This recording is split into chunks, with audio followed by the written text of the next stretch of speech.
voilà, donc moi j'avais très envie de t'interviewer depuis longtemps parce Mhm. que tu as fait, comme moi, la formation de coach de méditation orgasmique.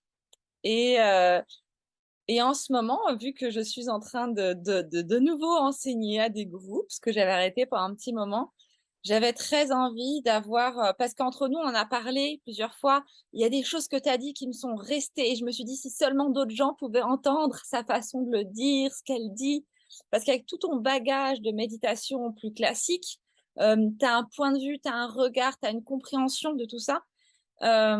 Et c'est vrai que je t'ai pas beaucoup entendu parler sur le sujet publiquement et moi j'adorerais qu'il n'y ait pas que moi qui ai accès à cette parole que tu as et de la partager avec plus de monde, que les gens captent encore plus en quoi c'est une méditation quelque part. Ok, super, ben, avec plaisir. J'espère que je vais pouvoir à nouveau t'inspirer en retrouvant ce qui, voilà, spontanément bien sûr, voilà, ce qui t'a intéressé dans mes partages. Donc, Mais tu sais quoi, j'ai tout. allons-y. Ben, en fait, déjà en introduction, si toi tu as envie de dire quelque chose, de poser quelque chose, de poser une intention ou de dire enfin ce que tu as envie en fait avant que je te pose des questions, tu es la bienvenue. Ce qui me vient spontanément, c'est qu'une interview non préparée comme on le fait là, c'est comme un orgasme. C'est comme suivre un orgasme. On ne sait pas ce qui va se passer. On sait qu'on est ensemble, qu'il va se passer quelque chose. On a une intention de rencontre, mais ce qui va se passer et ce qui va en sortir, on ne sait pas. Ouais. Donc, pour moi, il y a un parallèle direct avec l'orgasme selon la méditation orgasmique, qui est cette surprise, Mm. et pour moi, qui est en fait en lien avec l'orgasme de la vie avec un grand V, tout simplement. Voilà, et qui rejoint un peu mon propos avec ne s'attendre à rien, être prêt à tout, qui découle aussi de cette philosophie de la vie. Donc Ah voyons là où oui, ça mène. Voilà, c'est un beau préambule, je trouve. Voilà. bah oui, merci. Bah du coup, j'ai envie déjà tout de suite de reformuler ce que tu viens de dire en disant que, en effet, cette notion d'orgasme, finalement, c'est la notion de connexion, donc d'être présent à la connexion et l'ouverture à l'inconnu, d'être présent à la connexion à l'autre et à l'inconnu. Et donc cette posture d'accueil, en fait. C'est ça, exactement. Et je dirais même, pour rebondir sur ce que tu dis, avant la connexion à l'autre, la connexion à soi, Mm, comme préambule, bien sûr, toute connexion à l'autre. complètement. Mm, Et je dis ça parce que c'est vraiment intentionnel, parce que souvent, quand on fait l'amour, on est conditionné à faire plaisir à l'autre, à s'adapter à l'autre, aller dans le flot de l'autre. mm. Ce qui change avec Home, c'est de prendre vraiment en compte sa propre connexion d'abord. Et ce qui sort un peu des sentiers habituels, des sentiers battus, de, voilà, de l'orgasme comme on l'entend, mais on va en reparler bien sûr. Mais complètement. Mais oui, en fait, c'est ça que permet cette pratique pour moi, c'est vraiment cette notion de caresser pour son propre plaisir et d'être toujours à l'écoute et à observer ce qui se passe dans notre corps. Et finalement, ce qui se passe dans notre corps, c'est, comment dire, c'est, bon, on rentre déjà dans le sujet à fond, mais c'est cet espace où, de non-réaction. En fait, pour moi, c'est vraiment d'être comme de l'eau et qu'il y a un petit caillou qu'on jette dans l'eau et tous les ronds dans l'eau nous traversent. Et pour moi, c'est cet état de réceptivité, de non, euh, de résistance. C'est pas ça, c'est plutôt un état de non-résistance où je laisse toutes les choses me Mm. traverser. Et une micro-caresse sur mon clitoris peut avoir un effet qui me traverse complètement, mais même sans toucher, même sans caresse. Des fois, c'est juste un regard, une intention, une émotion qu'a l'autre qui va me toucher finalement, que je vais percevoir, que je vais capter. Euh, et du coup, dans ces états-là, eh ben, pour moi, c'est tellement plus merveilleux de faire l'amour dans ces moments-là, dans cet état-là, plutôt que d'essayer de créer quelque chose, de faire advenir quelque chose. C'est ça, c'est un autre principe de la méditation orgasmique, c'est à la simplicité. On enlève tout, on ne met aucune C'est fioriture ça. et on observe ce qui... Mais ça, c'est comme dans la méditation, de se rendre disponible à ce qui est. c'est ça. Et ça revient, puisque tu cites ce principe de la méditation orgasmique, la simplicité, après avoir cité la connexion, il y a aussi l'attention. L'attention, le premier principe de la méditation orgasmique, c'est aussi le premier principe de la méditation. Bah C'est oui, comment, en tout cas, dans la méditation de pleine conscience, parce qu'il y a plein de formes, on va dire, de méditation, mais l'attention, c'est cette capacité à amener ton esprit là où de diriger ton attention sur un point particulier. Donc, dans la méditation de pleine conscience, on dirige notre attention, voilà, délibérément, au moment présent, sans jugement de valeur, sur différents, on va dire, objets d'attention, la respiration, les sensations physiques, les sons, comme j'entends un avion passer, là, parce qu'à Lisbonne, c'est toutes les 5 minutes, il y a il y a des avions qui décollent ou qui atterrissent. Et voilà, et puis sur ensuite les émotions, les pensées, de manière plus subtile, ce qui se passe à l'intérieur, mais déjà d'être capable de décoder nos sens. c'est ça. Et ça veut dire déjà être capable de sentir nos sens, mais de pouvoir aussi diriger notre attention sur les sens. Donc en fait, c'est un vrai job, quoi. Il y a plein de prérequis, je dirais, de la méditation et appliqués en plus à l'orgasme. Donc en fait, c'est tout un champ d'expérimentation, c'est infini. C'est Bah infini. oui. Mais moi, j'ai l'impression que la différence entre la méditation plus classique et la méditation orgasmique, c'est que en méditation orgasmique, c'est tout pareil, sauf qu'on ajoute de l'intensité, à la fois émotionnelle, à la fois parce que c'est tellement de terminaisons nerveuses dans la simulation, etc. Et que du coup, c'est de rester conscient, rester observateur, et continuer de laisser les choses nous traverser, alors qu'il y a cette intensité qui est là, où ce serait facile, en tout cas, on peut avoir des conditionnements ou des réflexes de se laisser emporter à vouloir avoir un orgasme, à vouloir étouffer un orgasme, ou faire plaisir, ou en faire un peu plus pour dire à l'autre qu'il est super, enfin. Et du coup, C'est ça. c'est de la méditation avec ce feu en plus, enfin, ce challenge de dire, OK, on va allumer un truc intense en plus. C'est exactement ça, avec même en plus l'intensité de toucher à un tabou sociétal. C'est-à-dire qu'en plus, il y a l'intensité du sujet. C'est pas un sujet neutre. Donc en fait, quand on se dit, OK, je vais faire une méditation autour de la sexualité, c'est OK, dans la tête, tu dis, ouais, OK, pourquoi pas, mais quand vraiment tu vas rencontrer cette pratique de méditation orgasmique, ça te fait tomber des murs. Il y a un avant-après. Ça fait tomber directement des murs et ça ouvre des portes que tu n'avais pas pu faire autrement. En tout cas, pour moi, ça a été mon expérience. Bah oui, écoute. Est-ce que du coup, tu nous parlerais un petit peu plus de ton expérience, de ton parcours, de ton avant-après à toi? Bah écoute, moi je me rappelle quand je t'ai rencontré, c'était en 2014 en fait. Déjà? C'était début, ouais, début 2014. J'avais entendu parler de Home, et pas le Home, celui-là, mais le Orgasmic Meditation. Et il se trouve que c'était annoncé un des premiers ateliers, on va dire, de Home par l'équipe américaine ou anglaise, je ne sais plus en fait, Américaine et anglaise, c'était les deux, je crois. américaine et anglaise, c'est un combo qui venaient ensemble. Et toi, tu étais, ayant été donc certifiée l'année précédente de la méditation orgasmique, tu étais là, on va dire traductrice, facilitatrice française de voilà de cette pratique et de cet événement. Et moi, ayant entendu parler de Home, je t'avais contacté, j'avais retrouvé tes données voilà, sur le net. Et tu nous avais accompagnés avec mon mari sur cette pratique de Home en individuel. Donc, on avait assisté à cet atelier. Et puis, tu nous avais accompagnés ensuite dans notre pratique de Home.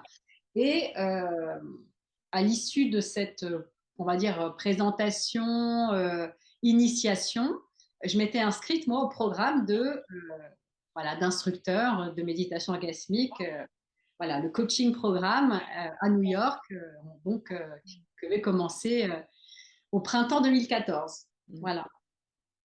Donc ça a été pour l'aspect plus, voilà, le cadre, ce qui s'est passé. Après, sur l'expérience elle-même, c'était assez énorme en fait. Déjà, l'atelier lui-même, ce qui m'impressionnait dans l'atelier lui-même, c'est la dimension de communication qu'il y a dans le home. Et comme on le sait, parce qu'on en a l'expérience, c'est souvent au niveau de la communication que les relations dérapent.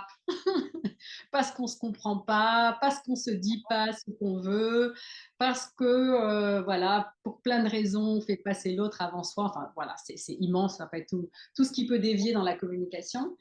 Et cet atelier, qui est un atelier d'initiation, portait sur nommer ses émotions, nommer une sensation en lien avec le désir, avec la sexualité. Et je me suis rendu compte, en fait, pour moi, à l'époque, que cette question de la sexualité, j'avais du mal à nommer, j'avais du mal à mettre des mots dessus. Et en fait, en une soirée déjà d'initiation, ça m'a fait un waouh, ça m'a complètement désinhibée sur poser la parole. Et j'ai trouvé ça waouh, je me suis dit, mais c'est incroyable déjà d'être dans un groupe comme ça et en jouant, en s'amusant, en se challengeant de manière très finalement ludique et très, très simple, on arrivait déjà à poser des mots sur quelque chose de très profond qui n'avait pas été nommé avant. Et là, j'ai trouvé ça très, très fort. Et voilà. Et donc ensuite, déjà, voilà, après cette soirée, l'envie vraiment d'aller plus loin dans cette pratique était évidente. C'était évident. Voilà. Maintenant, si tu as des questions plus précises, parce que c'est, je sais pas par où commencer en fait. Bah oui, je comprends. Écoute, moi, je te propose que je vais te poser deux, trois questions comme ça sur ton parcours personnel, puis après, je vais te relancer sur des choses que tu as dit, que j'aimerais que tu développes un petit peu plus, que j'ai noté.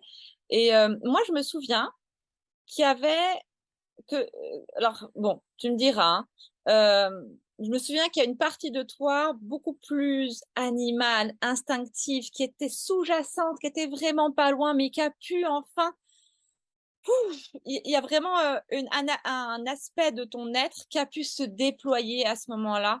C'est vraiment ça qui m'avait fort touchée et ouais, qui était très touchant, très beau, très bouleversant en fait. Donc je sais pas si tu veux en toucher deux mots ou pas. Bien sûr, pour moi, c'est vraiment s'autoriser le désir. Mm. Pour moi, la différence, c'est ça. C'est mon désir était tabou d'une certaine manière. Et avec la méditation orgasmique, le désir est devenu euh, un jeu. Mhm. Suivre mon désir. C'est ce que dit Nicole Dedon, follow your desire no matter what. Tu suis ton désir quoi qu'il arrive. Et du coup, c'est devenu un jeu. Parce que moi, comme j'ai un côté assez intrépide, que que j'avais déjà bien développé sur mon chemin spirituel, parce que passer 20 ans avec des maîtres tibétains, c'est hyper rock'n'roll. Mais du coup, on n'avait pas abordé directement cette question de la sexualité. C'était plus, voilà, on va dire cette vitalité spirituelle, mais c'était pas directement lié à la sexualité. Bien que ce soit un chemin tantrique qui est donc ce chemin vraiment de chevaucher l'émotion. Ce qu'on fait aussi avec l'orgasme, évidemment, parce que c'est une méta-émotion, une méga émotion, avec un ressenti. Donc là, en fait, il y avait vraiment cette autorisation à jouer avec mon désir, à m'autoriser ce désir. Et voilà, c'est ça surtout, en fait, qui m'a libérée. C'est que, Mm. voilà, il y a ce principe de, OK, mon désir est là, plutôt que d'en avoir peur ou d'être timide par rapport à mon désir. C'est une aventure. C'est comme une nouvelle aventure. Et donc là, je me permets d'entrer dans cette aventure. Et comme la pratique de home est très cadrée, cadrante et sécurisante, dans laquelle il y a cette communication qui est très importante, qui permet de donner, on sait où on est exactement. Et en fait, ça permet d'aller libérer son émotion, d'aller libérer suivre son désir, sans avoir peur que ça déborde d'une certaine manière. C'est ça. Parce que ce principe de cadre permet de vraiment y aller à fond d'une certaine manière, sans avoir peur d'y laisser des plumes. Et ça, je trouve ça génial, en fait. C'est en ça c'est une vraie pratique méditative parce elle a vraiment un cadre clair. C'est très important, je trouve. Bah oui, complètement, complètement. Et du coup, c'est vrai que bah, il y a vraiment un lien avec ton livre après que tu as sorti, Ne s'attendre à rien, être prêt à tout, dans l'idée de suivre son désir. C'est vraiment ça. Et alors, c'est vrai que moi, du coup, je vois avec le recul de tous les gens qui ont appris la pratique, etc., que l'idée de justement être vraiment honnête avec ce qu'on ressent, être vraiment honnête avec nos désirs, etc., il y a beaucoup de bouleversements qui se passent. Il y a beaucoup de changements de vie auxquels on ne s'attendait pas du tout. Il y a des choses qui étaient latentes, qu'on arrivait à ne pas trop regarder. Et puis d'un coup, là, avec la pratique, on peut plus du tout les ignorer. Et, euh, et du coup, je suis curieuse, avec le recul, toi, qu'est-ce que tu vois ont été les répercussions de cette pratique? Tu vois, sur les années qui ont suivi, qu'est-ce qui a changé? Ouais, quelles ont été les choses que ça, le fait de suivre ton désir, de ressentir tout ça, enfin, qu'est-ce que ça a pu changer finalement? C'est exactement ce que tu dis, c'est vraiment se mettre à l'écoute des signaux faibles. Parce qu'en fait, on entend très bien les informations écrasantes de nos conditionnements qui nous disent fais ci, fais ça, il faut, je dois. Ça, on les entend très très bien. Être loyal par rapport à nos lignées, par rapport à notre environnement, ça, on le fait très bien. Ce qu'on fait moins bien, c'est d'être à l'écoute vraiment de la petite voix, cette fameuse petite voix, et ce que j'appelle moi les signaux faibles, vraiment intérieurs, qui sont en fait, comme tu dis, c'est vraiment la source sous-jacente qui essaye de percer sous la carapace de nos conditionnements, sous la carapace de ce qu'on essaye de contenir et qui est finalement ce personnage auquel on essaye d'adhérer, ce personnage qu'on essaye de faire vivre le mieux possible, Mm. avec tout le politiquement correct, tout le socialement correct, tout le familialement correct et personnellement correct qui est autour. On essaye de faire bien fonctionner ce personnage, mais qui est un fake total. Et petit à petit, cette pratique, en fait, elle va fissurer, mais la pratique de méditation en général et la pratique de méditation orgasmique en particulier va fissurer cette carapace. Et ce désir, il va en effet s'insinuer comme de l'eau dans tous les interstices pour finalement rendre ce personnage de plus en plus caduque, de Mm. plus en plus à côté de la plaque de la vraie vie ou de la source profonde de nos désirs. Donc, pour moi, c'est clair que cette pratique, elle a balayé plein de choses dans ma vie, au niveau perso, au niveau de mon couple, parce qu'il y avait des choses en fait qui avaient besoin d'être renouvelées. Mm. Ça va pas forcément. Je dis ça pour les personnes qui pourraient dire ouais, mais si je fais home ensuite, ma vie va partir dans tous les sens, machin. Non, ça rectifie les choses Mm. en Ça lien réaligne. avec ce qu'on n'avait pas encore entendu, Mm. ce qu'on commençait à ressentir sans vraiment se donner l'autorisation de l'entendre vraiment. Donc ça vient rectifier, ça vient compléter les informations, ça vient affiner en fait la conscience qu'on a de nous-mêmes. Et finalement, c'est pour le meilleur pour tout le monde, même si ça peut passer par des moments de chaos dans le changement, mais ça, c'est quelque chose d'universel. En fait, voilà, quand on se met sur un chemin de transformation, bah, c'est pas pour rester le même. Sinon, reste chez toi, tu regardes Netflix et puis tu bouges pas, quoi. Ça n'a pas d'intérêt. Voilà. Et ceci dit, on peut très bien manger un sandwich et regarder Netflix en étant sur un chemin de transformation, pas de problème. Mais en fait, c'est vraiment ça. Il y a des bouleversements qui sont la partie qui était déjà écroulée, mais qui tenait que par un fil. Voilà. Donc, en fait, ça, bah, évidemment, ça s'éclate. Euh, le fait aussi pour moi, ça m'a donné comme une nouvelle liberté, plus de liberté d'être, aussi dans ma pratique professionnelle, puisque en tant qu'instructrice du programme MBSR depuis un certain nombre d'années, j'étais aussi dans un cadre, dans une forme qui qui est extraordinaire, mais qui n'était pas tout à fait moi. C'est-à-dire que Mm. j'étais, comment dire, en train d'interpréter ou de transmettre un programme génial, mais dans lequel il y avait justement par principe un programme laïque, donc sans spiritualité, alors que moi, pour moi, dans ma vie, cette part spirituelle, cette connexion à l'invisible, elle est absolument nécessaire. Et sans ça, pour moi, il manque quelque chose. Si on est juste à faire de la pleine conscience pour observer avec attention, machin, etc., au bout d'un moment, on reste scotché à l'expérience. Mais cette transcendance, cette libération, c'est éclater en fait, voilà, les parois de notre prison. C'est quand même un peu ça qu'on doit faire. Je ne vais pas juste être attentive à tous les barreaux et à tous les défauts sur le mur, quoi. À un moment, faut que ça explose le truc. Mm. Voilà, donc du coup, dans ma pratique aussi, ça m'a donné la possibilité en 2017, donc 3 ans après avoir fait cette formation, de faire une année reset, de prendre une année sabbatique vraiment de cette activité de MBSR pour commencer à écouter les signaux faibles intérieurs qui m'ont amené à justement entendre cette information ne s'entendra rien, être prêt à tout, alors que j'expérimentais, j'explorais des ateliers post-MBSR qui incluaient une forme de spiritualité. Mm. Et puis petit à petit de créer des programmes pour les femmes, mais ça on en parlera après. Mais oui, c'est Voilà. vrai. Donc, nous avons une coupure et du coup, j'étais en train de rebondir sur ce que Laurence a nommé, qui est la spiritualité. Donc, toi, ça t'a permis de l'assumer davantage. Finalement, ton parcours en méditation orgasmique t'a permis de te connecter davantage à ce que tu es, mais davantage dans ta vie professionnelle, si j'ai bien compris. Vraiment d'incarner et de, ouais, d'incarner, et de, comment dire en anglais, embody ce que tu as vraiment intégré, digéré de tout ton vécu, en fait.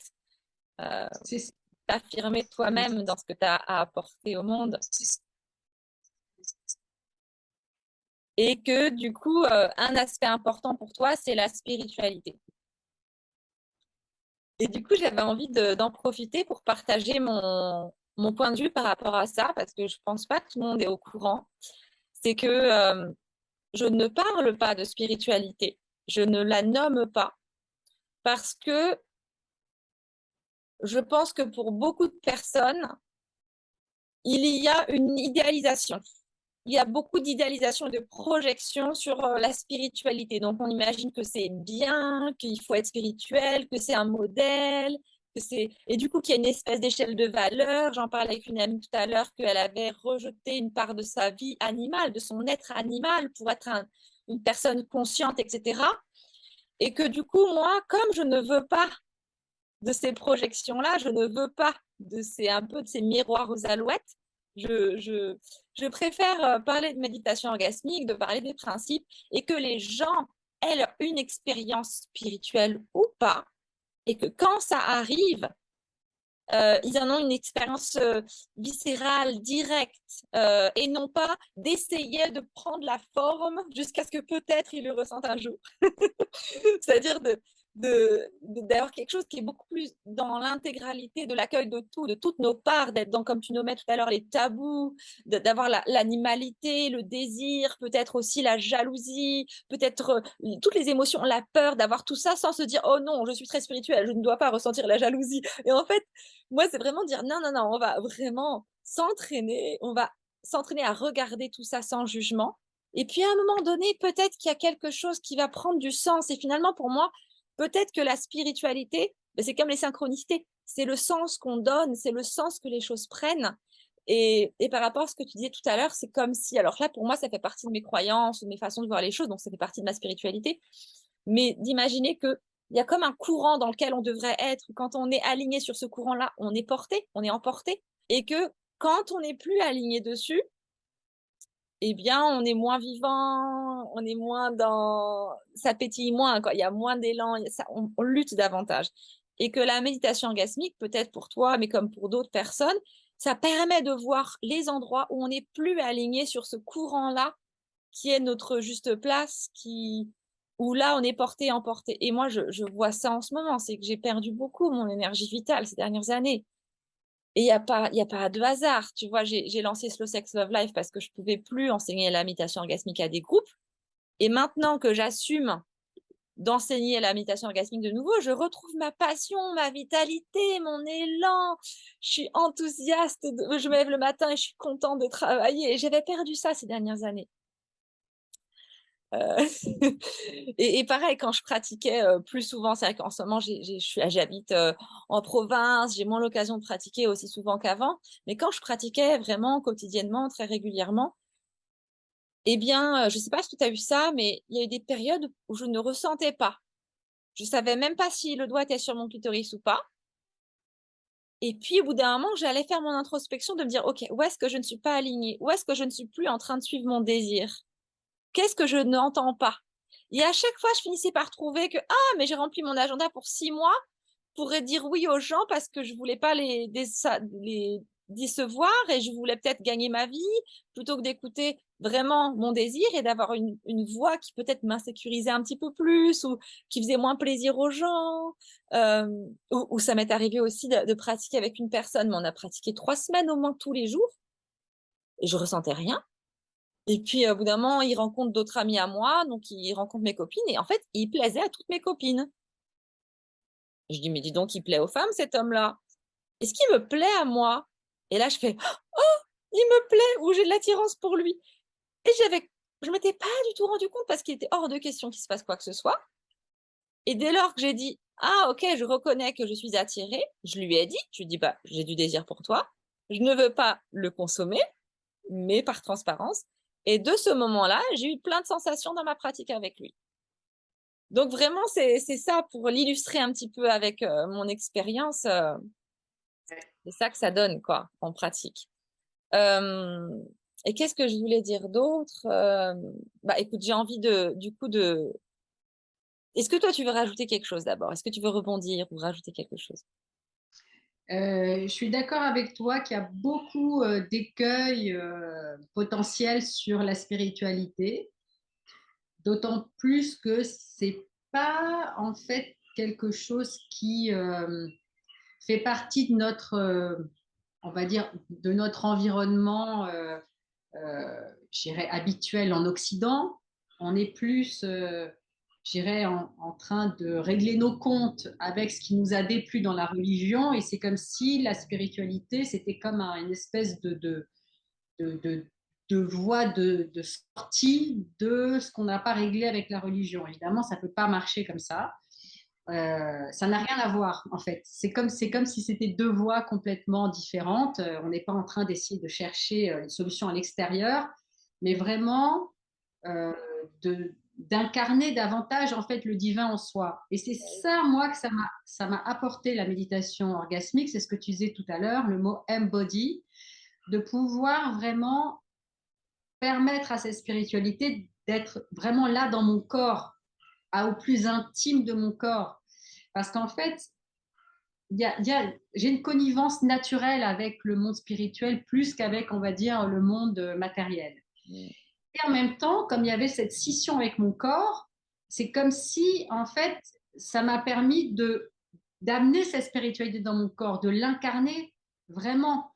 Et ça, je m'en suis vraiment rendu compte quand j'ai traversé en fait une épreuve que beaucoup de femmes et d'hommes traversent, c'est d'avoir un cancer.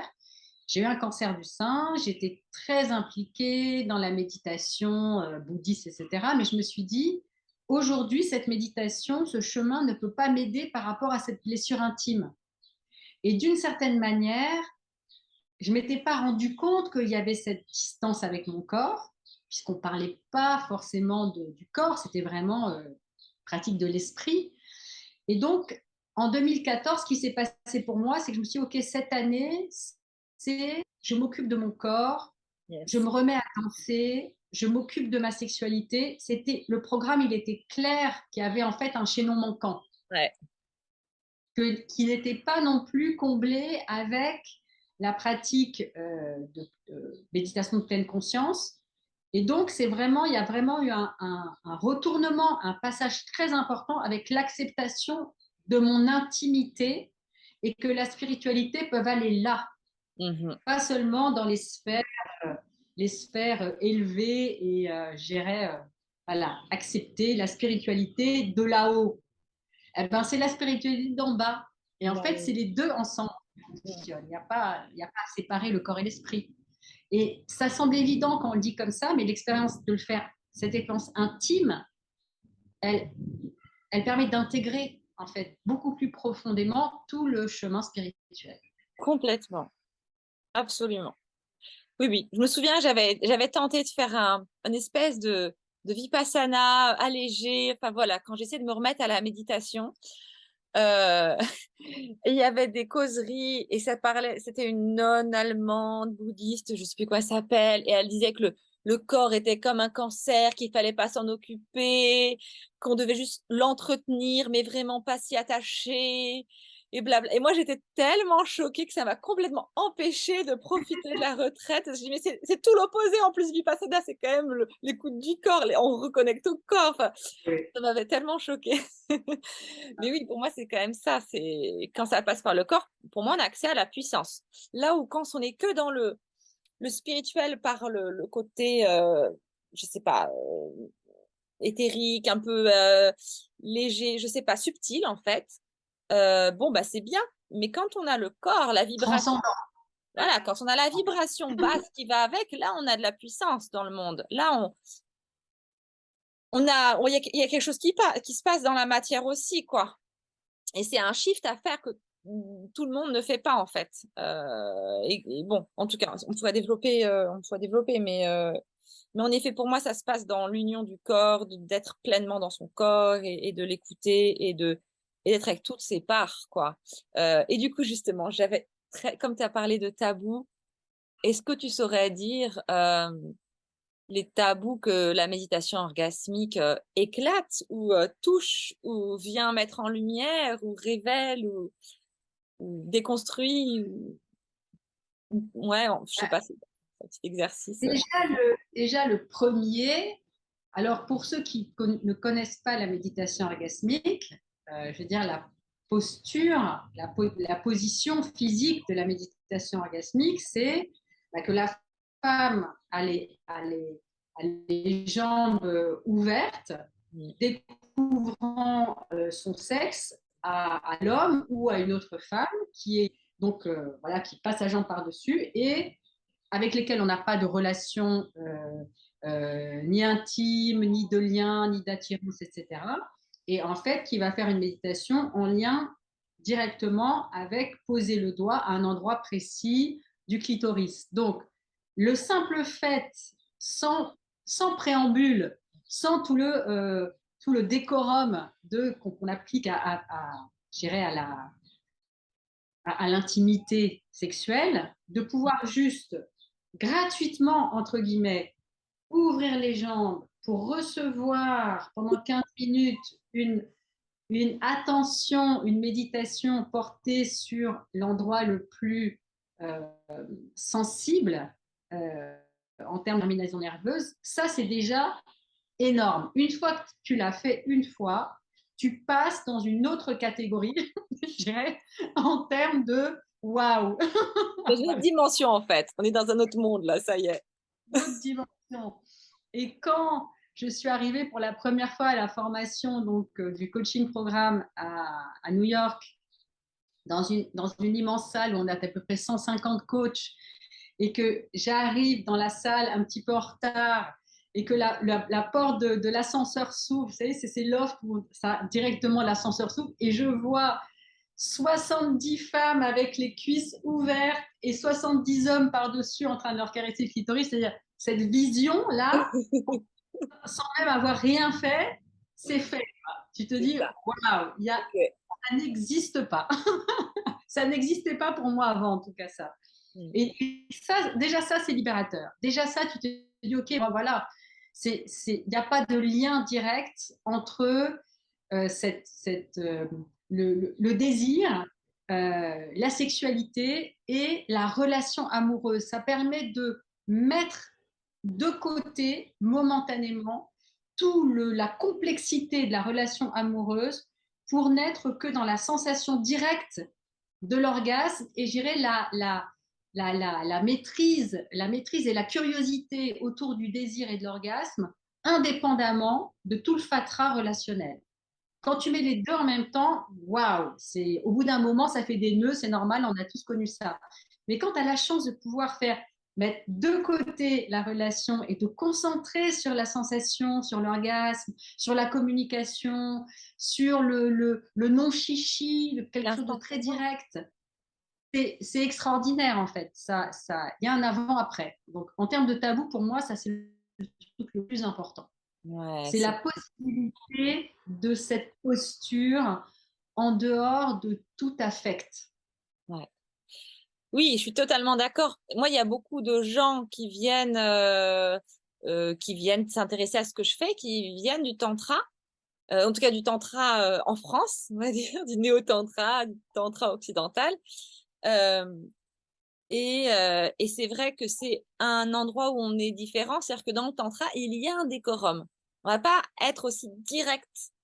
On va faire Mm. tous des rituels, on va faire namasté, mettre de l'encens ou des bougies, mettre des décorations, mettre une petite musique. Enfin, il y a plein de trucs que les gens peuvent ou pas faire, ça dépend des gens. Mais c'est vrai que du coup, pour ces gens-là, j'ai l'impression que ça les rassure d'avoir, c'est sacré, c'est dans un cadre spirituel et d'avoir tout un tas de choses comme ça. Et nous, la méditation orgasmique dit non, non, on va assumer d'y aller directement et voir ce qui se passe et voir ce que ça fait.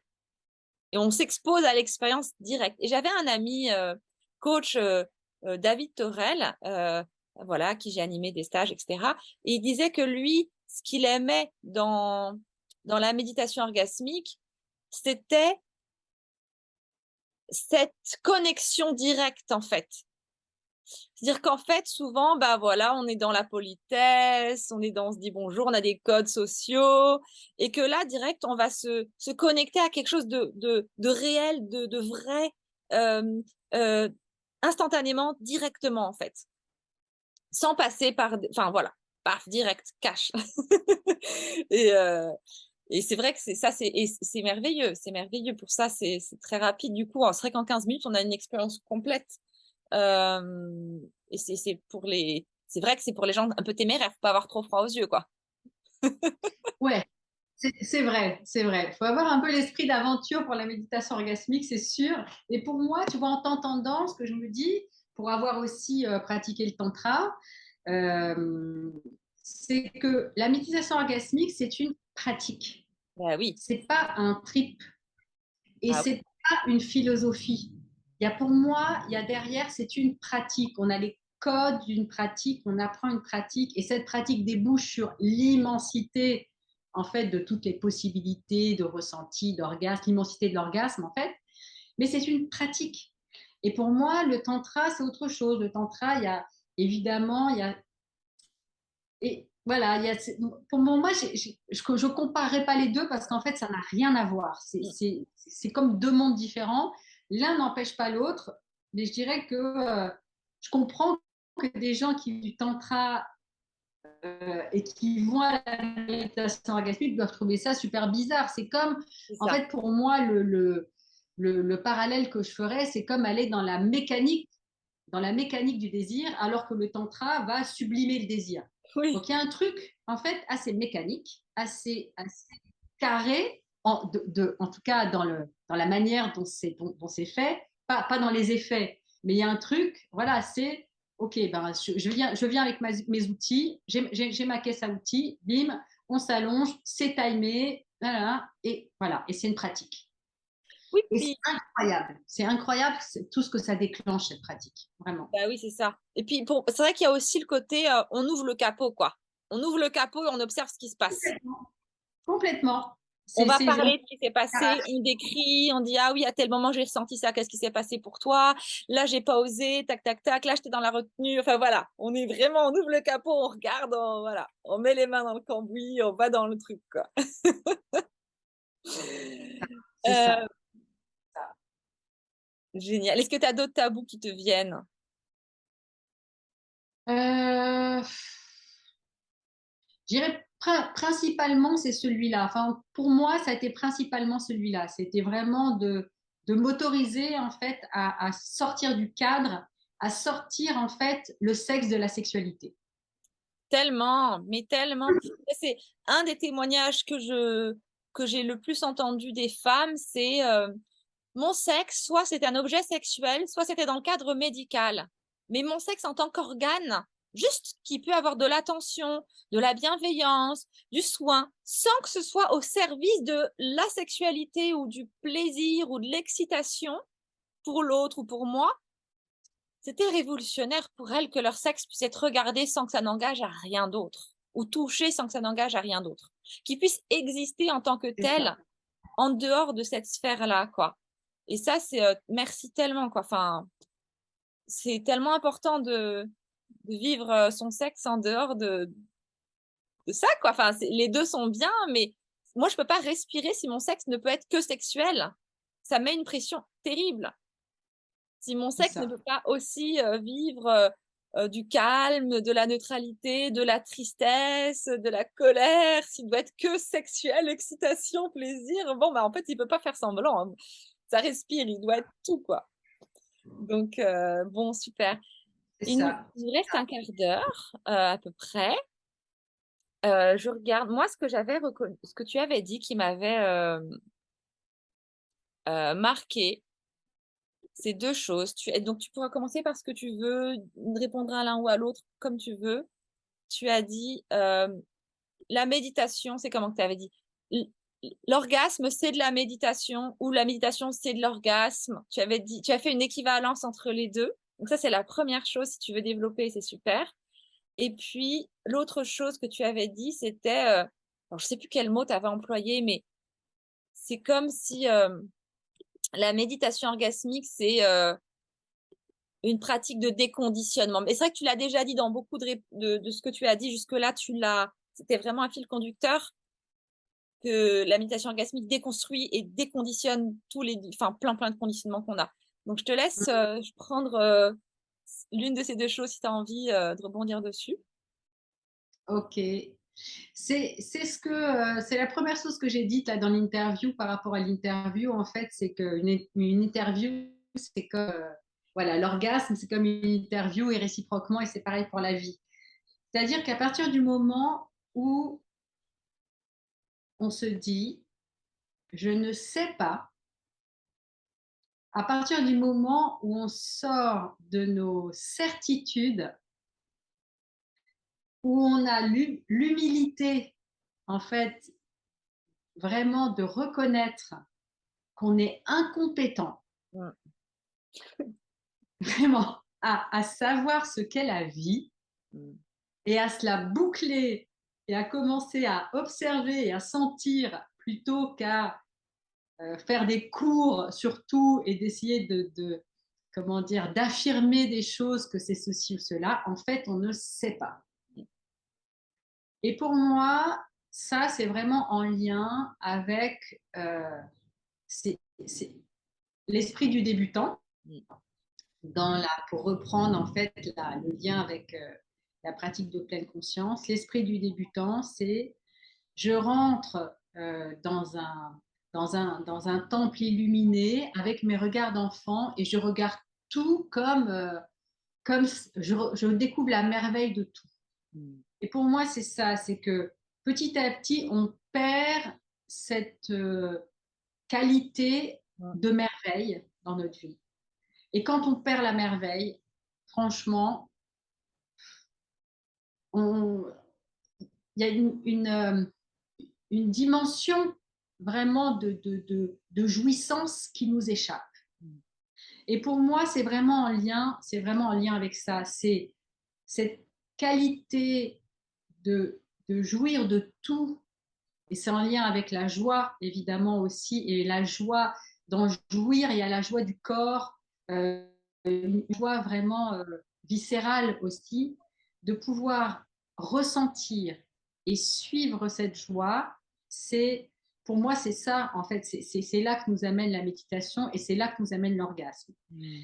Si on médite pour renforcer des certitudes, être dans un dogme Ça me fait- ou juste gérer son stress, laisse tomber. Bah oui, évidemment. Si c'est juste se conformer à un mode d'excitation conditionné, partagé, qui doit avoir une forme comme ça, laisse tomber. Il se passe rien. Mm. Des fois, dans la vie, Mm. les choses qui ont le plus d'impact sont les choses les plus silencieuses Mhm. et les plus immobiles. C'est en faisant l'amour, pour moi aujourd'hui, c'est vraiment cette retrouver, saisir la sensation comme une petite étincelle dans l'immobilité, c'est ce qu'il y a de plus précieux. Parce que je préfère suivre cette étincelle-là que de suivre le raz-de-marée de l'excitation, en fait, qui est juste une répétition de quelque chose que le corps a appris comme étant c'est ça faire l'amour, et en fait, c'est vide. Bah oui. Il n'y En a tout cas, personne. c'est ça. Y a personne dedans, c'est l'autoroute, il se passe rien en fait. Mm. Alors que cette micro-sensation, cette micro-étincelle qui, qu'on peut ressentir dans l'immobilité et qui juste minuscule étincelle, capable de déclencher vraiment des ondes vibratoires, et j'en ai des frissons quand j'en parle, vraiment tellement, tellement subtil. Tu peux pas être excité à ce moment-là. Tu peux juste être silencieux. Tu peux juste laisser faire. Tu peux juste être connecté. Et en fait, pour moi, c'est ça. La méditation, c'est vraiment l'accès à cette subtilité. L'orgasme, c'est d'entrer en création, d'être capable de créer, en fait, vraiment avec cette matière du ressenti et de créer ensemble, parce qu'à ce moment-là, on est deux, avec vraiment la danse qu'il y a de pouvoir s'écouter et puis se mettre à l'écoute et puis de nouveau s'écouter et se mettre à l'écoute et de partager et de respirer ensemble. Waouh, c'est un autre monde. C'est un autre monde. Voilà, tout ce que je peux dire. Un autre monde. Je partage complètement ce que tu dis. C'est vraiment mon monde aussi. C'est vraiment mon univers. C'est ce que je disais tout à l'heure, c'est cet état de réceptivité, de non-résistance. On ne résiste pas aux ondes, aux vibrations de la moindre petite chose. Enfin, moi, je sais en slow sex classique, donc c'est différent de la méditation orgasmique, mais d'être sexe contre sexe en immobilité totale. Et tu sais, notre corps respire et quand on respire, ça fait bouger, ça gonfle, ça dégonfle. Et rien que ça, sentir contre mon sexe, le sexe de l'autre, qui ne bouge que par la respiration, involontaire, pas en respirant fort exprès, non, non, non, non, non, ou simplement parce que c'est vrai que dans le bassin et au niveau du sexe, il y a beaucoup de tissus, il y a les tissus érectiles, il y a des tissus qui sont avec beaucoup de fluide en fait. Et du coup, ces fluides, ça bouge, Ouais. ça évolue. Quand on voit le scrotum, la peau des testicules, ça bouge tout seul, tout le temps. Un pénis, il va pas forcément être que complètement au repos ou complètement en érection, il va être il va bouger. Et donc, d'avoir ces mouvements involontaires qui sont des caresses pour moi, c'est ce dialogue des corps que je ne contrôle pas, mais qui vit au travers de moi et qui a une sagesse incroyable, qui me dépasse complètement. Enfin bon, c'est l'extase. Et la méditation orgasmique est une voie qui nous ouvre à ça. Il y en a d'autres. C'est vrai que le slow sex traditionnel, ce que j'appelle ce slow sex traditionnel qui a été conçu par Diana Richardson, c'est une autre voie que j'adore. Juste, je ne suis pas enseignante de cette voie-là, je le reconnais. Mais c'est deux voies qui existent. Et la méditation, évidemment. Euh, et du coup, voilà. J'ai envie de te poser une dernière question. Mhm. Euh, Qu'est-ce que tu dirais aux personnes qui sont là, qui hésitent, qui ont peur, qui savent pas, peut-être j'y vais pas? Parce que je crois que c'est vraiment, il y a la pointe de l'iceberg des gens qui viennent vers moi, qui au moins me passent un coup de fil. Puis je crois qu'il y a vraiment 90% des gens qui sont là, qui je sais pas. Bah, la première chose qui me vient, et c'est pas pour te faire plaisir que je dis ça, Emmanuel, c'est que avec Emmanuel, vous êtes entre de bonnes mains. Que vraiment que tu as, ce que j'apprécie chez toi, c'est vraiment que tu es hyper intègre, que tu as une intégrité, que tu as une discipline. Et c'est drôle de mettre ce mot-là, mais c'est vrai, une discipline, une bienveillance et je vais dire une super compétence dans ce domaine. Je veux dire, c'est vraiment, voilà, tous tes posts et on peut tracer ton historique en fait de ton engagement dans cette pratique et dans cette voie, avec tout ce que tu fais dans les réseaux sociaux, tout ce que tu partages en permanence, le fait que c'est pas, c'est vraiment, c'est ta vie en fait, c'est complètement cohérent avec ce que tu es et tu transmets ce que tu aimes. Donc voilà, la première chose que je dirais, c'est voilà, si c'est avec Emmanuel, c'est ok, allez-y. Voilà, il peut vous arriver que des bonnes choses. Voilà. Merci, merci. Je le souhaite en tout cas. C'est vraiment ce que je fais. C'est vrai que je fais de mon mieux pour ça. Des fois, je suis intègre, je suis aussi entière. Et oui, et c'est Mais très bien, voilà. Donc c'est des fois, bien. voilà. Donc je mâche pas mes mots, je dis les choses. Mais j'essaye toujours de prendre un maximum soin de ce qu'il y a de plus sensible chez les gens. Et c'est vrai que cette sphère-là, c'est la plus intime, la plus sensible et aussi inflammable et explosive. Merci Laurence, merci, merci. Et du coup, c'est vrai que, en fait, on a commencé la conversation comme deux geeks qui se parlent. Et j'ai oublié que les gens ne savaient pas ce que c'était que la méditation orgasmique. Peut-être il y a des gens qui ne te connaissent pas, des gens qui ne me connaissent pas. Écoute, tu sais quoi, je vais mettre une présentation écrite au début. Mais du coup, par contre, maintenant, j'aimerais que tu parles de ce que tu proposes aujourd'hui. Tu vois, cette quintessence de tout ton parcours. Ouais, c'est ça, je trouve que c'est joliment dit. C'est vraiment ça, cette quintessence de tout ton parcours. Aujourd'hui, tu as créé quelque chose qui... Tu l'as entièrement créé par toi-même, en fait. C'est ça qui me donne des frissons, là, maintenant, d'en parler. C'est Euh, ça. C'est ça.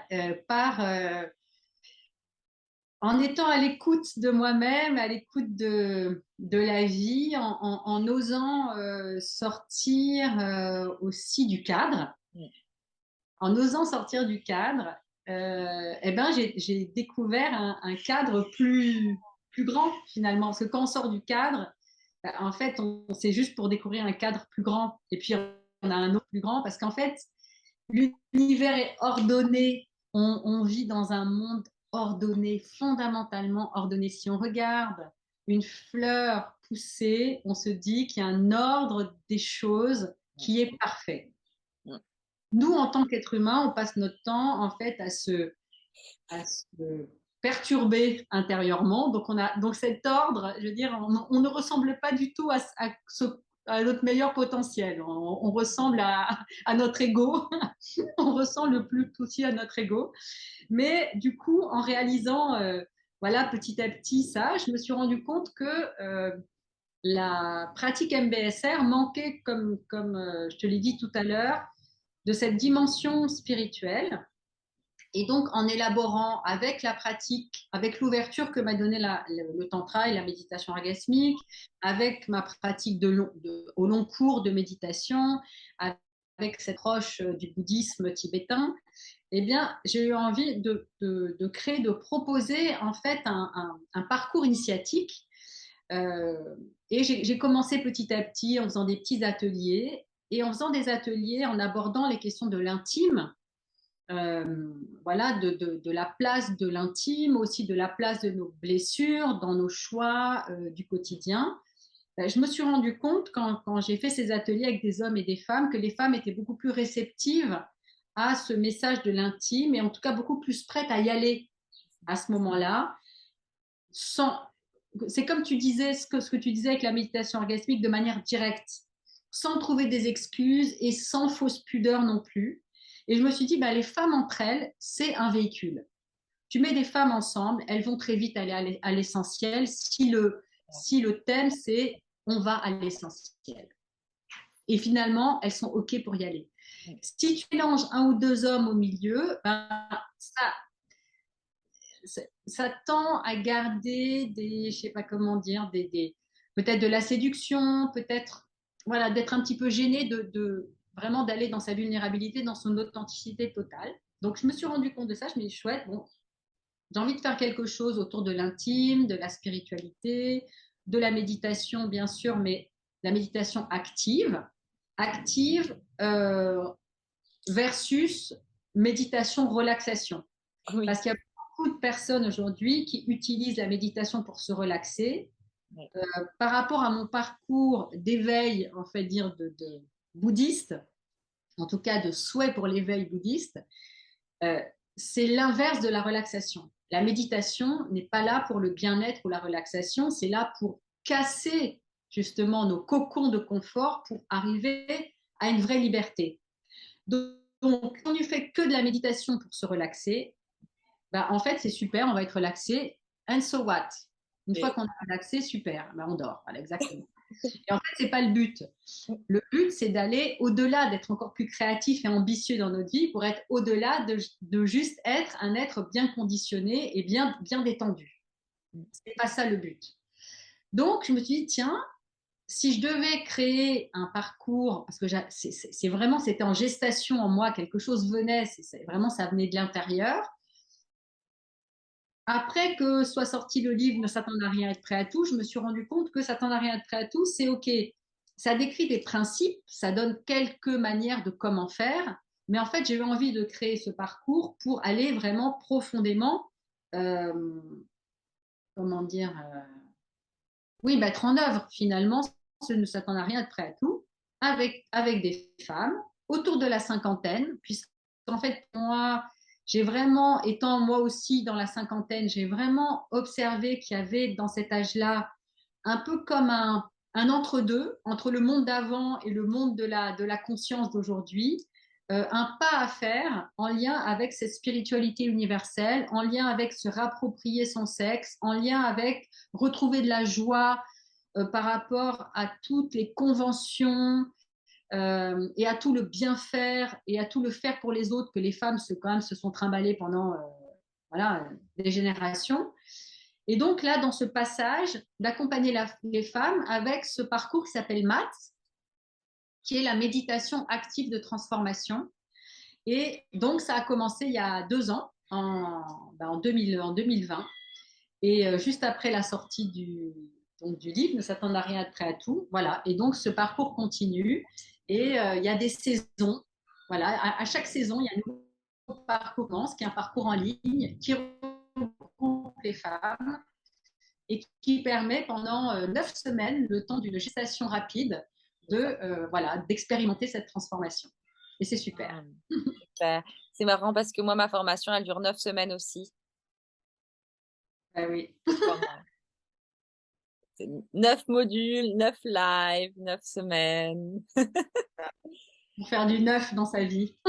Ouais, mais c'est vraiment le temps d'un cycle, hein. Enfin, en tout cas, un cycle, voilà. Bon, bah écoute, un grand merci à toi. Je suis vraiment, je te dis, c'est tout bête, hein, c'était un rêve de t'interviewer à ce sujet-là depuis très longtemps. Et il a fallu qu'un jour je me dise, bah, Emmanuel, pourquoi tu le fais pas? Pourquoi tu demandes pas? Elle va dire oui, elle va dire non. Qu'est-ce que, y a pas de souci? Oui, Et et puis je suis très heureuse d'en parler en plus. C'est vraiment, voilà, j'ai choisi de ne pas le transmettre en tant que pratique. Euh, mais voilà, en fait, mais c'est une pratique qui m'a énormément, euh, vraiment, qui a créé une ouverture très importante dans ma vie. Et je suis heureuse que toi, en tout cas, tu puisses t'offrir aux autres. Donc, ah oui. et heureuse de servir quelque chose. Si ça peut aider, c'est génial. Ah oui, puis c'est tellement un bonheur pour moi de retrouver, de me retrouver au service de cette pratique, au service des gens qui veulent la découvrir et cette intimité parce que du coup, c'est vrai que les gens, bah, j'ai cette formation, c'est vrai que ça se fait sur, bah, il y a 3 mois, mais après, il y a pendant 9 mois encore de suivi. Donc, au total, ça fait 12 mois, ça fait une année. Parce que tout simplement, les gens me disent, mais pourquoi c'est un an? Pourquoi c'est si long? Mais c'est tout simple, caresser le clitoris, n'importe qui peut le faire. Mais en fait, c'est que les gens découvrent cette pratique, mais après, du coup, ils ont envie de nouvelles choses au niveau de la sexualité, mais comment ils l'intègrent dans leur vie, comment ça transforme tout. Et moi, je trouve que c'est important de les accompagner parce que des fois, ils disent, OK, moi, je veux découvrir de nouvelles formes de sexualité, je veux découvrir, sortir de la monogamie, je veux expérimenter des trucs. Bah oui, mais j'ai pas de repères, je sais pas comment être sécure là-dedans, j'ai besoin d'en parler, j'ai besoin de gens qui comprennent, qui vont pas me juger. Et du coup, c'est vrai que tout le suivi pendant ces 9 mois après la formation, c'est quelque chose qui est super intime et c'est tellement un bonheur pour moi d'accompagner les gens qui s'ouvrent enfin à leurs désirs, qui vont aller explorer des choses qu'ils n'ont jamais osé savoir eux-mêmes. Et voilà, donc c'est vraiment un honneur. Je suis très, très heureuse. Du coup, je m'autorise, tu vois, au lieu de gagner ma vie, de faire plein de trucs, je fais, eh ben, tu sais quoi? Je vais faire uniquement ce que j'aime à mon rythme. Donc, je le fais 2 fois par an. Après, entre les deux, j'ai le temps de m'inspirer, de digérer, de repartir dans le contenu. Et donc, je m'écoute, je me respecte. Et puis finalement, financièrement, ça va. Ça y va aller de mieux en mieux. Et c'est plus en remplissant mon agenda, de faire toutes les choses qu'on me demande, d'essayer de me disperser. Non, là, c'est vraiment, je me rassemble là-dessus et c'est vraiment pour mon plus grand bonheur. Du coup, ça me sert autant que je sers cette pratique, me donne de l'énergie autant que je lui en donne et je veux partager. C'est magnifique. Voilà, je vous ai dit, c'est la bonne personne. Merci, merci. Ben, écoute, au plaisir de te revoir dans les prochains mois en personne. Partager, peut partager. Merci Emmanuel. Ben, Passe à le tout bonjour pour merci moi. pour ce bon moment passé ensemble. Ça aussi, en fait, comme quoi une interview, ça peut être aussi de l'orgasme. Parce que la définition de l'orgasme, en fait, c'est vraiment de profiter dans le présent de tout ce qu'on ressent. Ouais. Voilà, c'est ça, en fait, un orgasme, de profiter de tout ce qu'on ressent en conscience. Donc, voilà, une interview, ça peut être aussi un orgasme. En voilà un exemple. Bon, génial. Eh bien, à tout bientôt. Ciao, ciao. Bye bye. Bye.